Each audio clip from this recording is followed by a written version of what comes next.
Yesterday, I was on an EMS run. I was at the firehouse yesterday, and we go to the medical runs, the emergencies, with an ambulance. And we got there first, and the ambulance showed up. And Detroit's a big fire department. I don't know everybody on the department by any means. Wow. Well, the guy that got off the rig was like, "Man, that's my hero." And I'm like, "Me?" You know? And he's like, "Yeah, dude, I follow you on TikTok." He's like, "You got me. I want to start a business." And he's like, I got some ideas and everything. And I'm like, I tell everybody, I'm like, if you got an idea, learn as much as you can about that, because there's so much information out there about anything, literally anything. You can go find somebody on YouTube has made a video about it. You can learn and then go do it. Just do it and forget about the failure. Because if you fail, who cares? Oh, well. But like you were saying, don't jump into it. You don't have to jump into it and spend $100,000 to get something started. My philosophy is, and it was with this business, and it is with the business that I'm starting right now, you start out with what you can afford. Don't go into debt for it, and build off of it. It was a Simpson power washer with DeWalt surface cleaner, or rigid surface cleaner,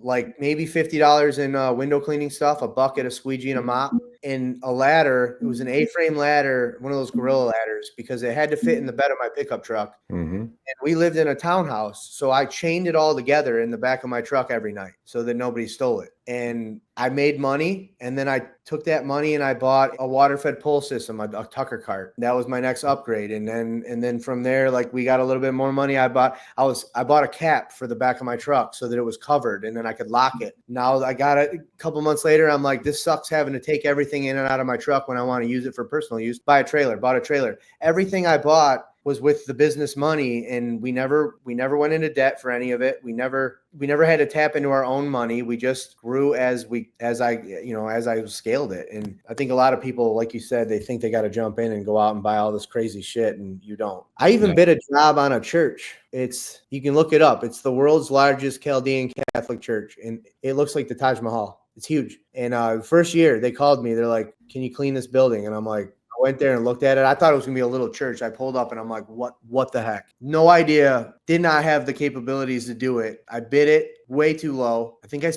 charged them like $4,000. They took it, and I'm like, okay. Now I had to figure out, I needed a 12-volt system because I needed to be able to put a hot mix on this building and put Amazon stuff. And I found a YouTube video on how to build one for like $250. Built it, rented a lift. I had this soft wash system in the lift with me, and like I washed this whole building. It took me 5 days to wash it. 2 years later, I went back to the building again. It needed to be cleaned again in 2 years. And there was more stuff that they wanted cleaned originally, but didn't do the first time. I charged them $10,000, and we got it done in 2 days with 5 guys and 2 trucks. That's awesome.